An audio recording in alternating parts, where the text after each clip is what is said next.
Busque en la palabra del Señor, 2 de Samuel, capítulo 6. Samuel, capítulo 6.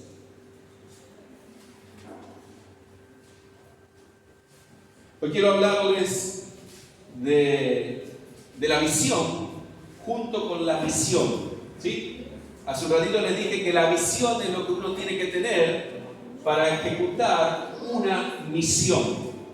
Todos nosotros estamos aquí en la tierra porque Dios nos puso para que nosotros podamos tener una misión, cumplir una misión acá. Y como hijos de Dios tenemos la misión de poder predicar a otros de Cristo, y de esta forma, cuando nosotros prediquemos a otros de Cristo, ellos puedan ser salvos. ¿Encontró 2 Samuel capítulo 6?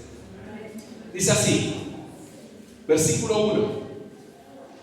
David volvió a reunir a todos los escogidos de Israel, 30.000, y se levantó David y partió de Baala, de Judá, con todo el pueblo que tenía consigo, para hacer pasar allí el arca de Dios, sobre la cual era invocado el nombre de Jehová de los ejércitos, que mora entre los querubines.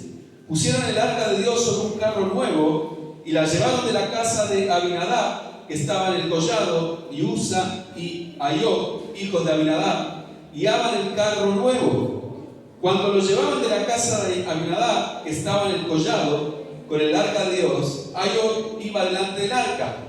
Y David y toda la casa de Israel danzaban delante de Jehová con toda clase de instrumentos de madera de haya, con arpas, salterios, panderos, flautas y címbalos. Cuando llegaron a la era de Nancón, Usa extendió su mano al arca de Dios y la sostuvo porque los bueyes tropezaban. Y el furor de Jehová se encendió contra Usa. Lo hirió allí Dios por aquella temeridad y cayó allí muerto junto al arca de Dios. Y se entristeció David por haber herido Jehová a Usa, y fue llamado aquel lugar Pérez Usa hasta hoy. Amén. Y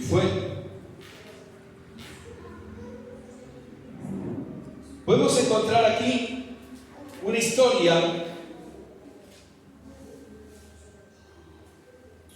Vamos a leer el versículo 9. Y temiendo David a Jehová aquel día, dijo: ¿Cómo ha de venir a mí el arca de Jehová? De modo que David no quiso traer para sí el arca de Jehová a la ciudad de David. La hizo llevar David a casa de Obed-Edom Geteo. Diga conmigo, Obed-Edom. Ese nombre téngalo siempre presente, Obed-Edom. Y estuvo el arca de Jehová en casa de Obed-Edom Geteo 3 meses, y bendijo Jehová a Obed-Edom y a toda su casa. Amén. Y bendijo Jehová toda su casa, Obed-Edom. Si usted va hacia atrás en la historia, va a encontrar que un día vinieron los filisteos y atacaron a Israel. Empezó a haber una guerra con los filisteos. Y los filisteos ganaban las batallas y estaban tomando territorio y estaban matando a muchos hebreos. En esa época había escasez de la palabra de Dios. En ese tiempo había escasez de una vida espiritual. En esa época el mismo sumo sacerdote llamado Elí, un hombre que no buscaba a Dios, un hombre carnal, un hombre ya anciano, un hombre que cuando Dios lo estaba llamando a Samuel, él no sabía que Dios estaba llamándolo, y a la tercera vez se dio cuenta de que le estaba hablando a Samuel, que era un niño, era Dios. O sea que era un caos. Israel era un caos, perdían la guerra, estaban perdiendo guerra, y de repente llegó el momento de que ya no sabían qué hacer. Entonces decidieron ir a buscar el arca de Jehová, tomaron el arca para llevarla a la plena guerra para que le dé la victoria. El arca de Jehová, sabe usted que es donde en el tabernáculo Moisés y luego en el templo, en el lugar santísimo, se ponía esa arca y estaba la presencia de Dios ahí adentro. Era la Shekinah, la gloria de Dios dentro del arca. ¿Qué sucedió en ese momento? Que ellos decían, si nosotros llevamos la presencia de Dios, si llevamos el arca hasta allá, vamos a vencer a nuestros enemigos. Entonces ellos creían que con eso iban a poder vencer, que ellos con eso ya estaba lista. Entonces agarraron el arca, la llevaron hasta el medio de la guerra y llegaron allá, y cuando llegaron los filisteos le dieron una paliza bárbara. Mataron un montón de gente, mataron a muchos. Y dice que el pueblo, que los guerreros, el ejército salieron todos corriendo. Y cuando salieron corriendo, dejaron, ¿qué cosa? El arca de Jehová en pleno desierto. Dejaron el arca de Jehová allí tirada. Y entonces, ¿qué hicieron los filisteos? Se llevaron el arca, ¿a dónde? A su pueblo, a su tierra. Imagínense que cuando llegaron a la tierra, allí, y Elí pregunta por el arca, el sumo sacerdote pregunta, ¿a dónde está el arca de Jehová? Y le tienen que decir, la presencia de Dios, el arca de Jehová, la secuestraron, se la llevaron los filisteos. Cuando escucha eso, Elí dice que se cae para atrás de la silla donde estaba sentado. Él era una persona anciana, obesa. Cuando cae para atrás, se desnuca y se muere. Terrible. O sea, vino la noche oscura para Israel. Se quedaron sin sumo sacerdote. La nuera del sumo sacerdote estaba por dar a luz y da a luz. Hay un hijo y al hijo le pone un nombre, y el nombre que le pone es que la gloria de Dios, de Jehová, ha sido traspasada. Era un caos, se estaba viviendo algo horrible en ese momento. La presencia de Dios no estaba más en aquel lugar, la presencia de Dios no estaba más en Israel, la tenían los filisteos, la tenían el enemigo, y ellos sin presencia. Imagínense 6 meses sin el arca de Dios. Y es lo que más o menos hemos vivido en este tiempo de cuarentena, de todo este tiempo que no nos podíamos congregar con libertad, que empieza a haber vacíos en nuestras vidas. 6 meses sin la presencia de Dios. Fue muy fuerte lo que pasó en ese momento. Y ellos no tenían ni guía espiritual, porque el guía espiritual se había muerto cuando escuchó que el arca de Dios había sido secuestrado. Pero eso en una área, en una parte, eso es lo que pasaba en Israel. Estaban sin presencia. Pero del otro lado estaban los filisteos. Y ellos llevaron ese botín, esa arca del Señor, y ¿saben qué hicieron? Se la llevaron al templo de Moloch, de un dios que ellos tenían, y la pusieron delante de este dios. Sí, allá abajo y allá arriba estaba el dios de ellos, Moloch, y como diciendo que Dios tenía que rendirle culto a Moloch. Terrible. ¿Qué sucedió? Dice que ellos al otro día, a la mañana, fueron a adorar a su Dios. Y cuando van a adorar a su Dios, encuentran a su Dios caído de rodillas delante de la presencia de Dios. Ellos dijeron, bueno, se cayó, vamos a ponerlo de nuevo. Lo pusieron de nuevo. Al otro día, cuando van a adorar de nuevo a su Dios, sucede lo mismo. Moloch se cae de rodillas delante de la presencia de Dios. El tercer día, cuando van de nuevo, no solamente que se estaba arrodillado delante del Dios del arca, sino que dice que sus brazos fueron cortados y su cabeza fue cortada. Se terminó el Dios pagano se terminó. Porque la presencia de Dios es tremenda, es gloriosa. Con Dios no se puede jugar, con Dios no podemos decir hoy tengo la presencia, mañana no, hoy sí. Con Dios, la presencia siempre está con nosotros. Como decía Eliseo, la presencia de Dios está delante mío, su gloria está conmigo. Ir siempre con la presencia, y la presencia es la Shekinah de Dios. Cuando Jesús murió en la cruz, cuando resucitó, dice que esa gloria, esa Shekinah que estaba dentro del templo, que era el arca, estaba ahí la presencia de Dios, se fue de ahí. Se fue. ¿Se acuerdan que no podían entrar al lugar santísimo? Si entraba, moría, nadie podía ver la gloria de Dios. Nadie podía entrar solamente el sumo sacerdote una vez al año. ¿Qué sucedió? Cuando Cristo muere y resucita, esa presencia, esa Shekinah se va de ese lugar. ¿Y sabe a dónde va? A nuestros corazones. ¿sí? A su corazón. Esa Shekinah, esa presencia está donde en nuestro corazón hoy en día. Allí está la gloria del Señor. ¿Amén? ¿Cuántos creen esto?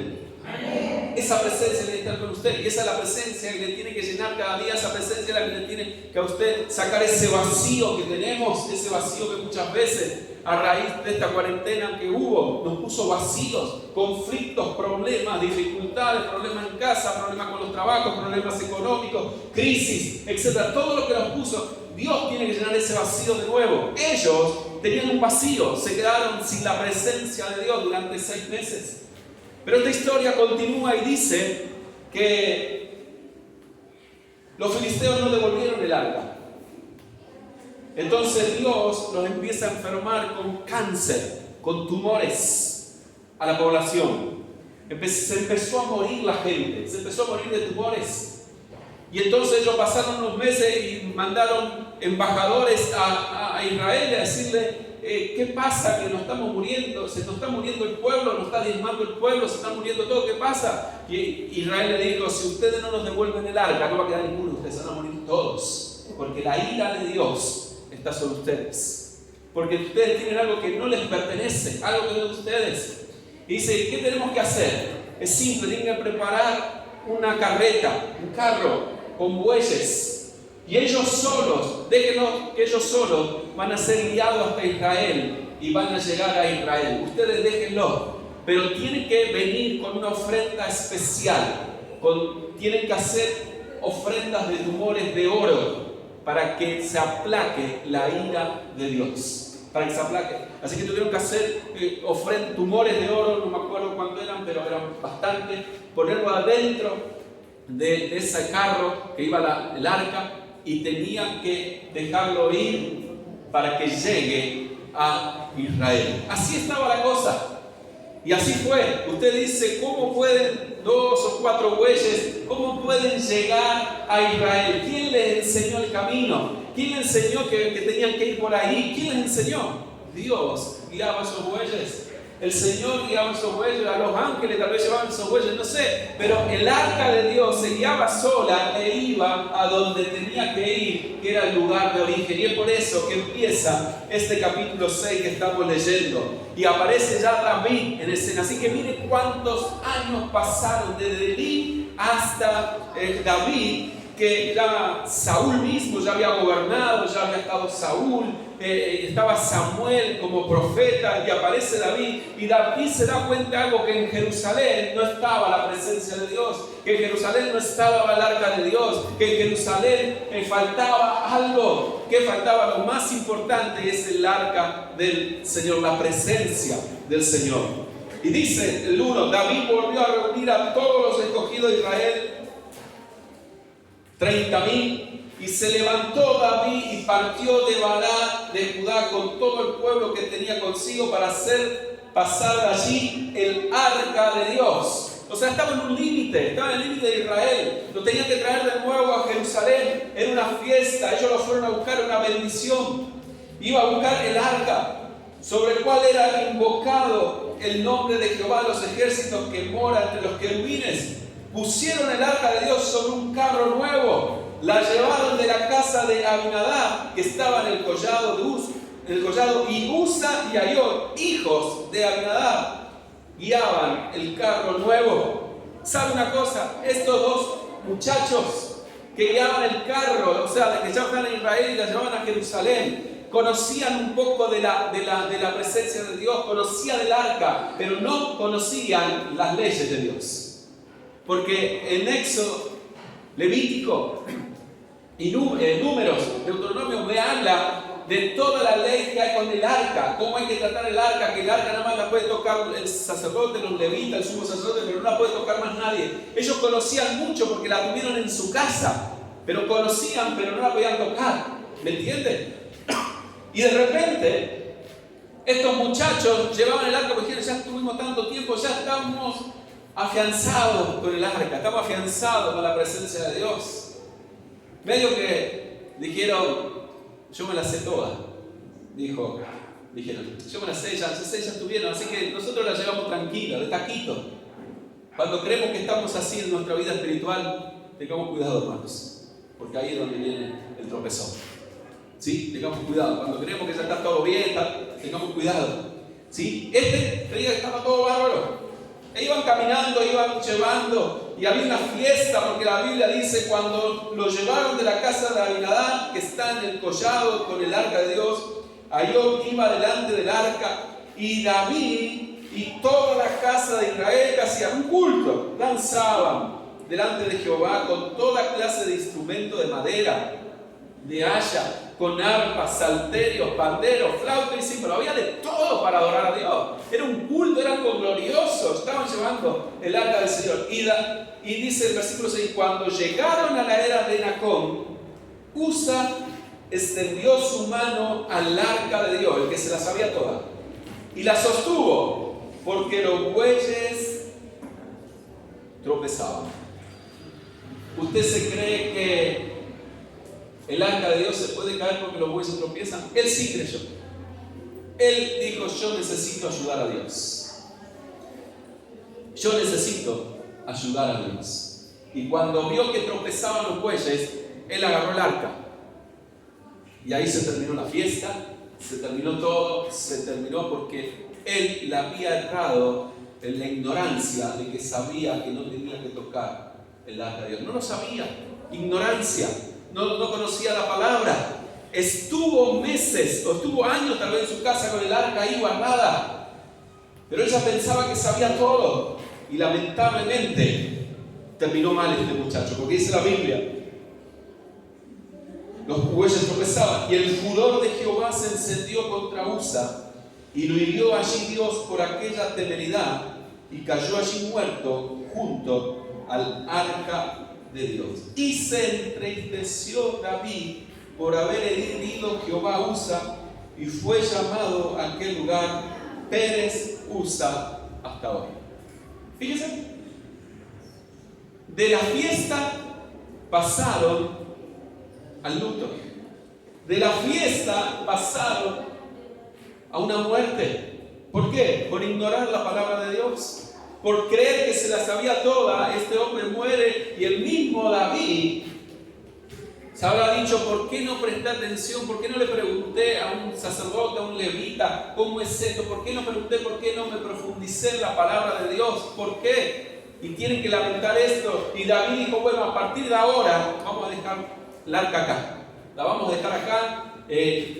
Vamos a hacer un intento más luego. Y dice, y temiendo David, versículo 9, a Jehová, aquel día dijo, ¿cómo ha de venir a mí el arca de Jehová? De modo que David no quiso traer para sí el arca de Jehová a la ciudad de David, y la hizo llevar David a casa de Obed-Edom Geteo. Y estuvo el arca de Jehová en casa de Obed-Edom Geteo 3 meses. Y bendijo Jehová a Obed-Edom y a toda su casa. Amén. Aleluya. Amén. Le dio la bendición de rebote. Le dijeron a Obed, vení, vas a llevar el arca a tu casa. Le dijeron todos los preparativos, todo lo que tenías que hacer, lo llevan a la casa. Pero dice que mientras el arca de Dios, la presencia de Dios estaba, dice que este hombre fue bendecido. Entonces, y bendijo Jehová a Obed-Edom y a toda su casa. ¿Cuántos quieren ser bendecidos? ¿Cuántos quieren que su casa sea bendecida?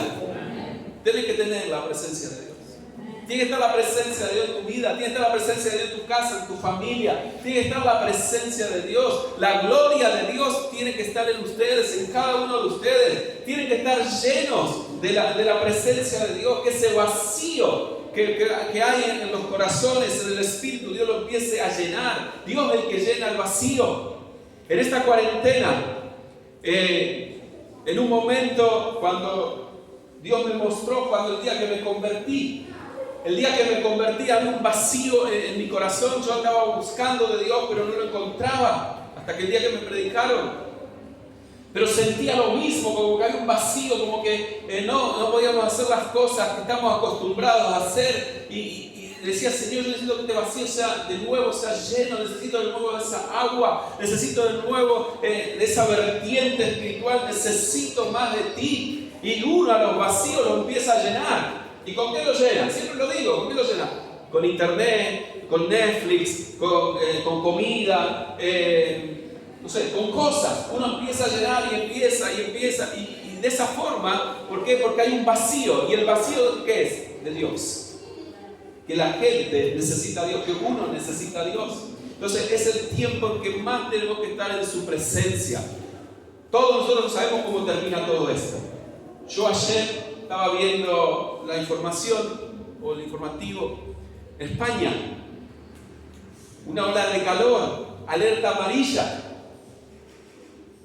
Uno dice, calor bárbaro, 1500 contagiados del virus. ¿Cómo puede ser esto? Ni el calor lo mata. Esto ya lo vengo diciendo hace mucho. Ni 100 grados, ni 0 grados lo mata el virus. Nada lo mata. Ni el frío, ni el calor. Por eso necesitamos que la iglesia busque a Dios.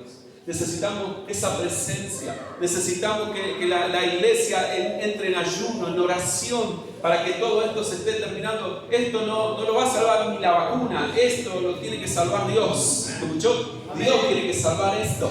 Amén. No voy a hablar hoy sobre este tema de la vacuna, un paréntesis, pero la vacuna, se están diciendo muchas cosas de la vacuna. Muchas cosas. Si yo lo que estoy escuchando, ni loco me pongo la vacuna. Así nomás te digo. Pero también dice que el que no va a tener la vacuna no va a poder viajar más al exterior, no va a poder viajar más a ningún lado. Se está hablando de microchips, se está hablando de muchas cosas que viene de la vacuna. Porque atrás de todo esto, que me están escuchando también, atrás de todo esto hay algo escondido, hermanos. Está el nuevo orden mundial. Hay algo nuevo en todo esto.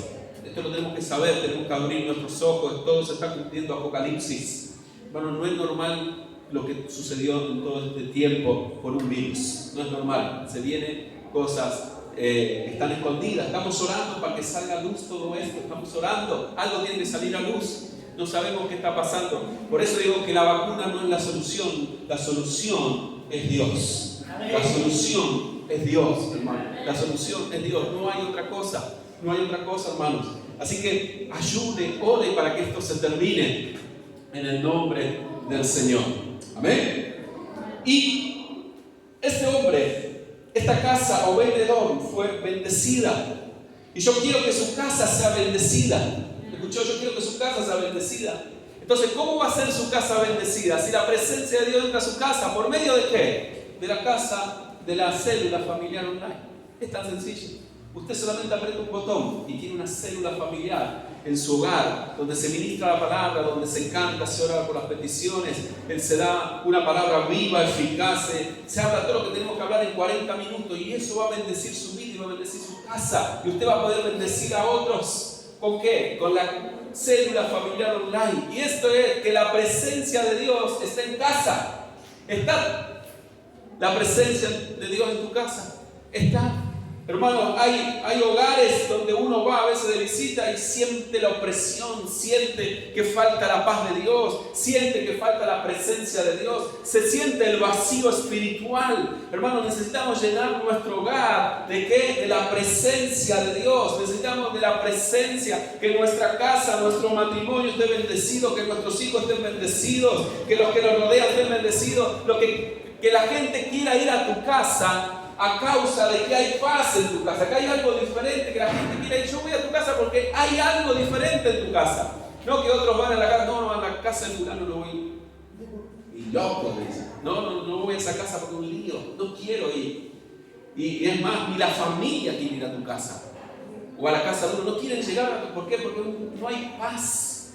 No hay paz, hay vacío. Entonces, necesitamos en el nombre del Señor que nuestra casa sea una casa bendecida. Una casa, no importa cómo sea la casa, si es humilde o no es humilde, lo que sea, no importa cómo la casa, pero sí su casa tiene que tener paz. Su casa tiene que estar llena de la presencia, llena de algo, de la presencia de Dios.